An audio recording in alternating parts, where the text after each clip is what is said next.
Mara didn't move. Her hand hovered near the curtain as her mind raced. The man standing outside her trailer couldn't be alive, not after what the police said, not after the newspaper reports. But there he was, standing under the pale light. Rain dripping from his hat, his breath fogging the cold night air. Was it a ghost or something worse? The knock came again, slower, like he wasn't in a hurry. She backed away from the window and quietly opened a drawer. Inside was her father's. Old wrench, heavy, rusted, but solid. She wrapped her fingers around it, gripping it tightly. She had learned long ago not to trust anyone. The storage key and letter burned in her pocket. She needed time to think. But time was the one thing she didn't have. She stepped backward, careful not to make the floor creak. Then a silence. The knocking stopped. She held her breath, waiting, hoping, footsteps, moving away. She peeked again.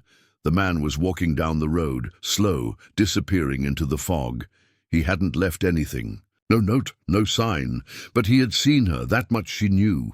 The next morning Mara barely slept. She kept the wrench beside her bed and every light on. By sunrise, she had made her decision. She packed the box into an old suitcase, wrapped it in a blanket, and headed out before the town fully woke up. The storage unit was 2 hours away. Granite Falls, a place she hadn't been in over a decade. The roads twisted through the mountains like secrets winding through time. She turned off the radio. Her thoughts were loud enough. Her husband's voice echoed in her memory. The way he used to laugh, the way he held her hand. How could he have known this would happen, and why Jonas Everly? She had never met him, never even heard of him before. That letter, yet here she was, chasing his secrets through backroads and storm clouds at Granite Falls. The storage facility was hidden behind a truck yard, nearly swallowed by trees and time. The paint peeled from the gate.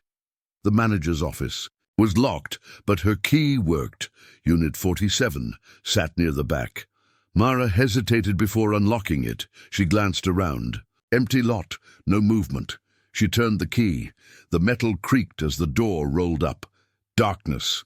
She clicked on her flashlight. The beam cut through the dust, landing on rows of boxes, an old desk, and something under a tarp. She stepped in. The air smelled like old paper and oil. She pulled the tarp. A trunk, similar to the one from the auction, but newer. Another lock, another layer. She forced it open. Inside were folders, dozens of them, labeled with names, dates, locations, photos of people she didn't know. And one she did. Her husband, younger, standing next to Jonas, smiling. Another photo of the same man who had knocked on her trailer door, so he wasn't a ghost. She picked up a file labeled March 16th, Hollingsworth. Inside, a blueprint of the estate, handwritten notes, a schedule, and a short list of names, including her husband's, under the title Recovery Team. Recovery Team? For what? She flipped through more papers, symbols, codes, maps. It felt like something out of a spy novel, and then she saw it, a document marked confidential, signed by both Jonas Everly and Senator Marshall F. Alton. What was this? A government file. Her fingers shook as she read. In the event of breach, all materials are to be destroyed. Any surviving members must disappear. Under no circumstances can the package fall into the wrong hands. Jonas is responsible for the fail-safe. M is to receive final instruction. Was that her? The name at the bottom of the final page made her stomach drop. Package transferred to civilian custodian Mara Ellison. Her name, printed, signed, official. Her eyes stung with tears. Why her? What had her husband gotten her into? A sudden noise broke her thoughts, a thump. Outside the unit, she turned off the flashlight and froze. Footsteps again. Then, a voice. Mara, I know you're in there. It was calm, familiar, but not comforting. I'm not here to hurt you, the voice said, but you need to come with me now. She didn't answer. Listen, they know you have it, and they're coming. We have 10 minutes. Who was they? Why? Was he helping her, or was he just another liar? She grabbed the folder, stuffed it into her bag, and stepped out slowly, keeping the wrench hidden. He stood there, the man in the flat cap. His eyes were tired. He didn't look like a threat, but Mara had trusted the wrong man before. "Why should I believe you?" she asked. "Because your husband and I were partners," he said quietly. "And because if you don't come with me, you'll never make it home alive." Overlooked woman's auction bid sparks unexpected end to a war. Mara didn't want to trust him, but something in his eyes, a flicker of pain, or maybe regret, made her pause. "What did you mean? I won't make it home alive?" she asked, still holding the wrench behind her back. "There's no time," he said. "They've already tracked the storage key. This place isn't safe. Come on." She hesitated. Her gut screamed not to trust anyone, but another sound came. Tires on gravel. A black SUV rolled past the rusted gate and stopped near the entrance. Two men stepped out, both in dark coats, both scanning the lot. Mara's heart thudded in her chest. "They're not police, are they?" she whispered. The man shook his head. "They're worse. We've got 60 seconds. He turned and walked toward an old pickup near the fence, not waiting, not asking again. Mara made her choice. She ran after him. They sped down a back road. Dust. Flying, the black SUV shrinking in the rearview mirror. Only then did he speak again. "My name is Cal. I was your husband's handler." "Handler, like spy stuff?" she asked. He nodded. "He didn't want you to know. He wanted a normal life." But Jonas dragged him back in. Mara stared at him. Back into what? Cal didn't answer right away.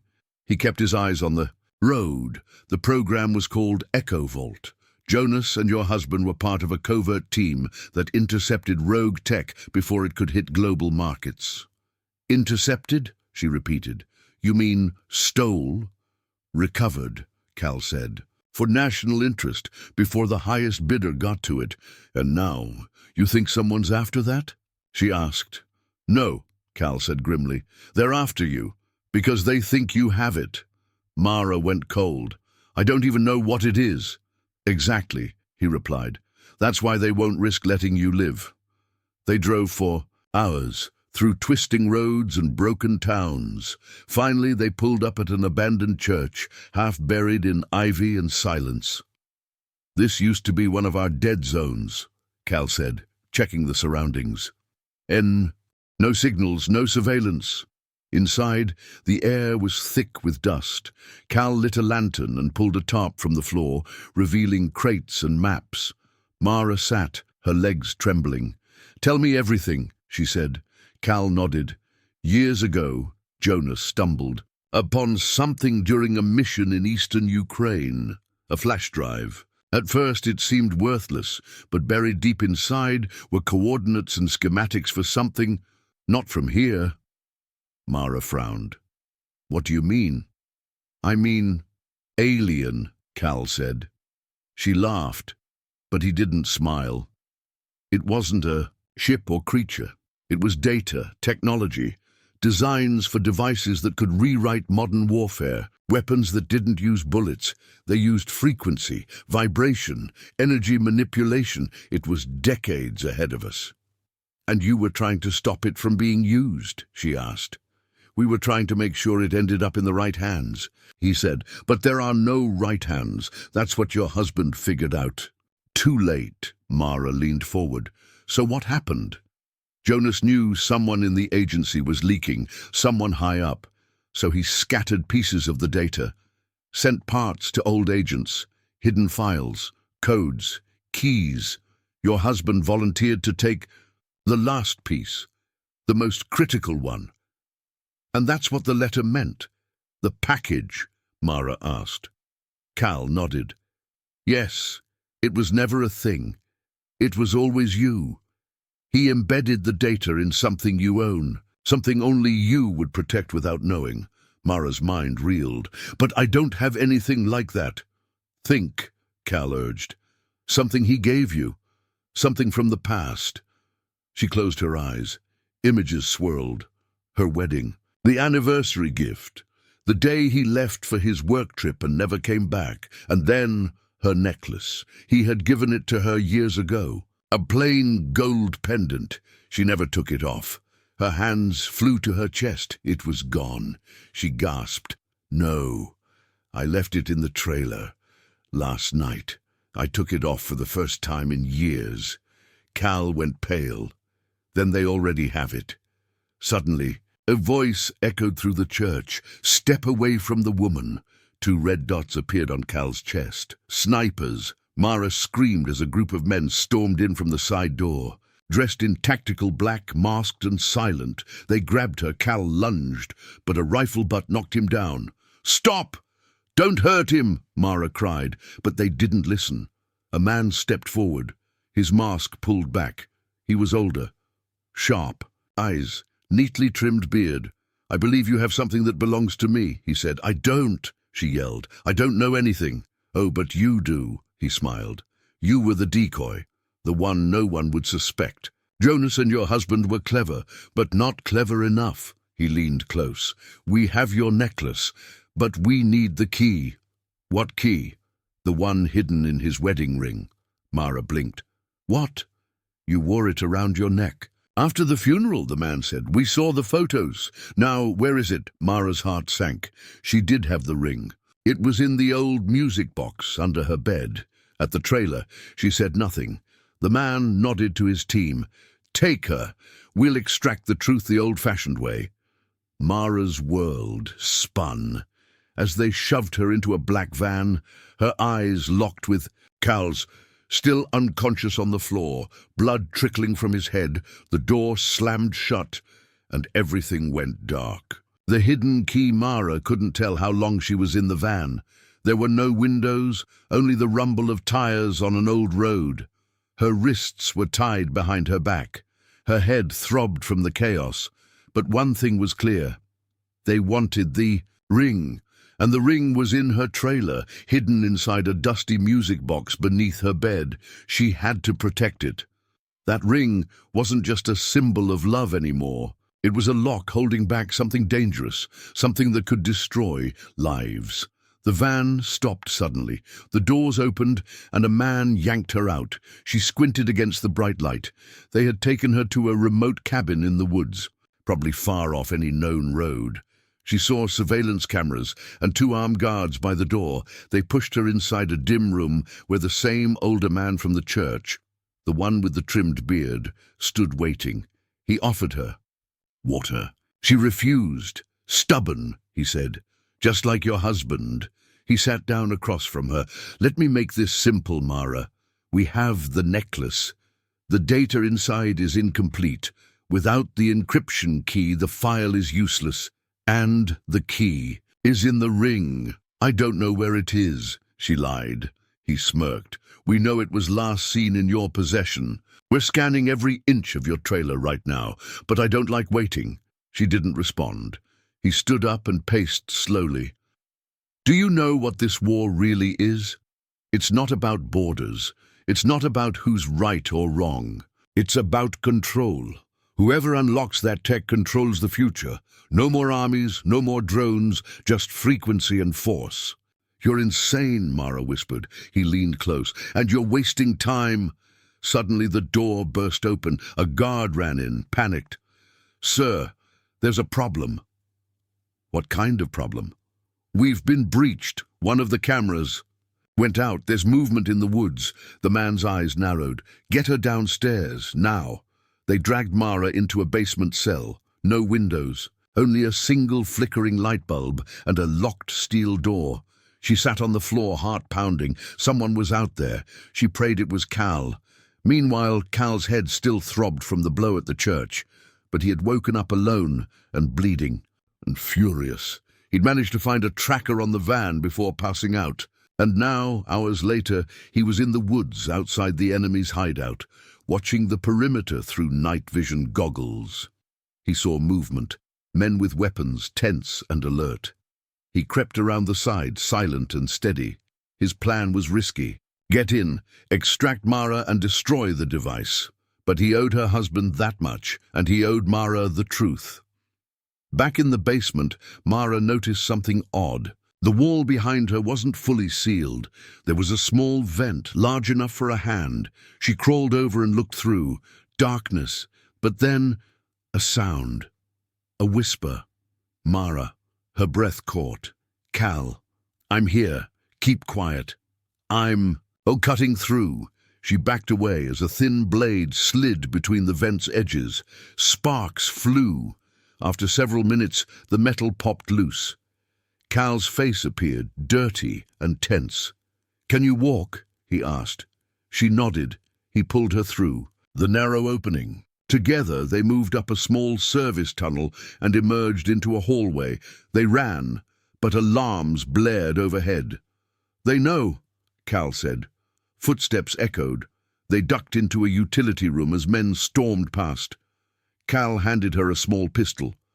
"Only if you have no choice." Mara gripped it, shaking. He led her through a side door into the woods, but the escape didn't last long. A spotlight swept over them. "Freeze!" Gunfire cracked through the trees. They ran, branches tearing at their clothes. Cal fired back. One man went down.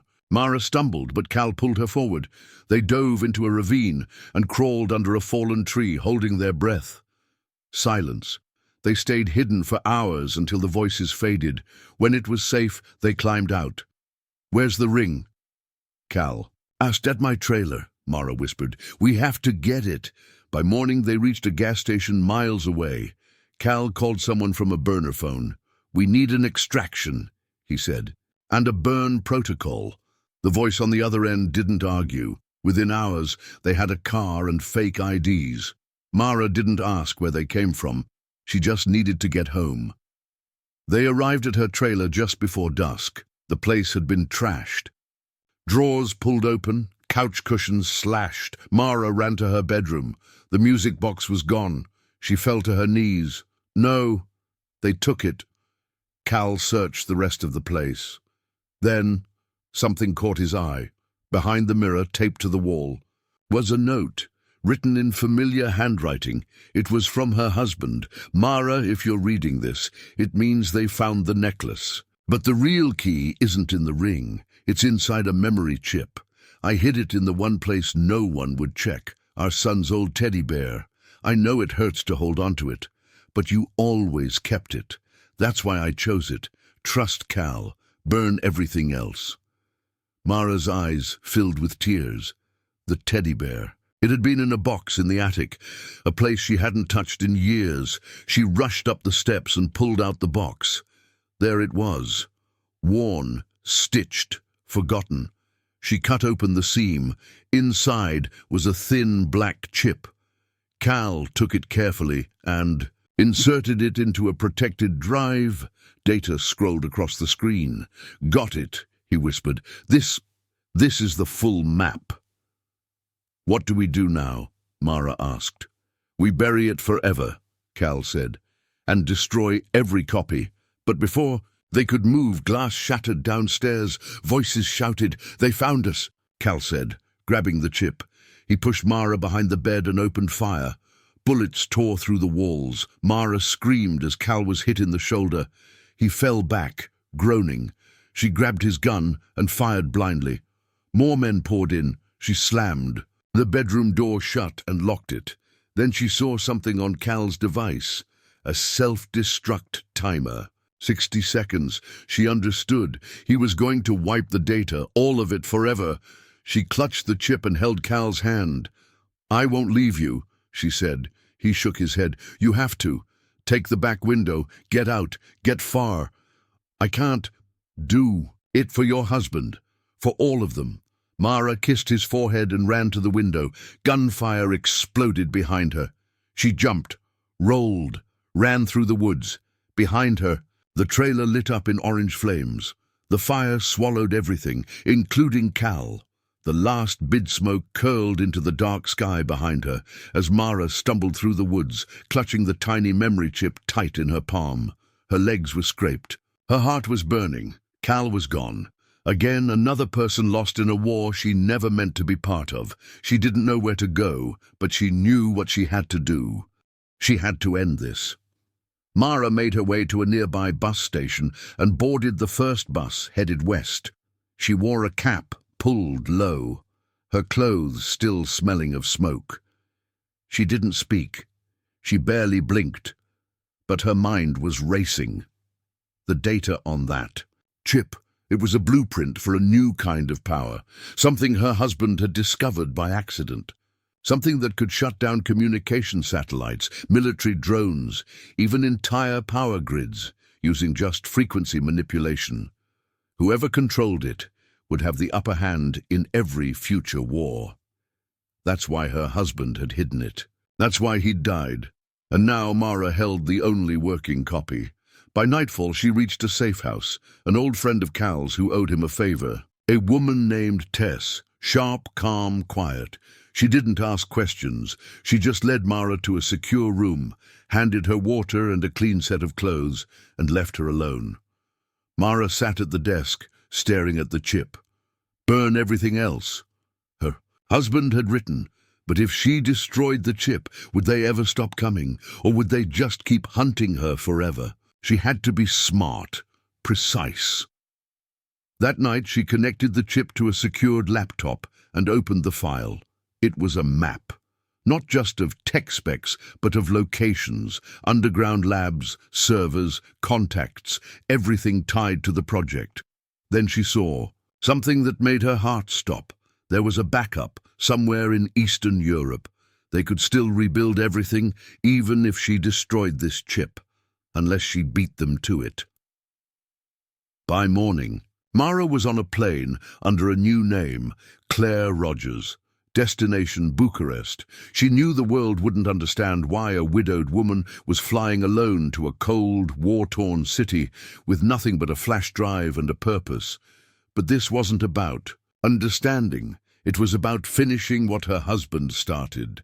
The streets of Bucharest were wet from recent rain. Mara moved carefully, using Cal's notes and memory to navigate through narrow alleyways and faded brick buildings.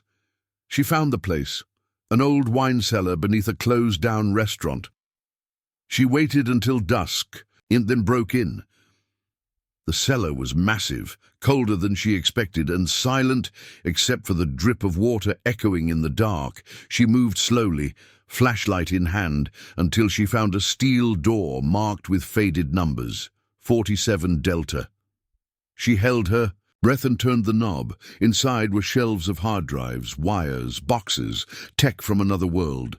She plugged the flash drive into a small panel near the center desk. A light blinked. Access granted. She scanned the files. Most were corrupted, but then she saw it. Protocol Orion Master Node. She clicked, the file opened, and a video began to play. Her husband appeared on screen. If you're watching this, I'm gone, and you're braver than I ever was. You need to know the truth. This tech wasn't made for war. It was meant to stop it. We discovered a way to interrupt weapon systems, missiles, nukes, even tanks, before they could launch. It was a defense mechanism, not an attack. But once the generals saw its potential, they twisted it. They wanted first strike capability. That's when I pulled out. That's when I went into hiding. I'm sorry, Mara, I should have told you everything, but I had to protect you. If you believe in what we dreamed of, peace, not power, then do what I couldn't. End it, and then go live. The video ended. Mara sat in silence for a long time. Then she stood up and she pressed delete. File after file vanished. She smashed the servers, burned the backups, cut every power line, and destroyed every hard drive. It took hours. By the time she stepped out into the cool morning air, the cellar was a graveyard of wires and dust. It was done. The war for the technology was over, because the technology no longer existed. 1 month later, Mara was back home. The trailer was gone, reduced to ash and memory. She didn't rebuild. Instead, she bought a small cottage by the coast, using an old insurance fund Cal had set aside. Quiet. Safe. She started painting again, something she hadn't done in years. She even began speaking to local groups about loss, resilience, survival. Not about the war, not about the tech. Just about what it meant to keep going when everything you love is taken. People listened, they cried, and they healed. One crisp fall evening, she visited the local auction house, the same one where this all began. She walked the rows of dusty items, forgotten lamps, old books, chipped teacups. Then she saw something familiar, a painting. Her painting, one she'd given to her husband years ago. A seascape, quiet and calm. She smiled and placed a bid. She won it for just $12. The auctioneer barely noticed her, but Mara didn't care. To the world, she was still the overlooked woman, and she liked it that way. Final scene. That night, she hung the painting above her fireplace. She made tea and sat in the armchair, wrapped in a blanket. As she stared at the waves on the canvas, she whispered, "I did it, Noah." No reply, just the sound of wind against the window and the distant cry of seagulls. But in her heart she knew she had ended the war, not with guns, not with power, but with a choice: to protect, not destroy, to live, not hide, and to let go. The end.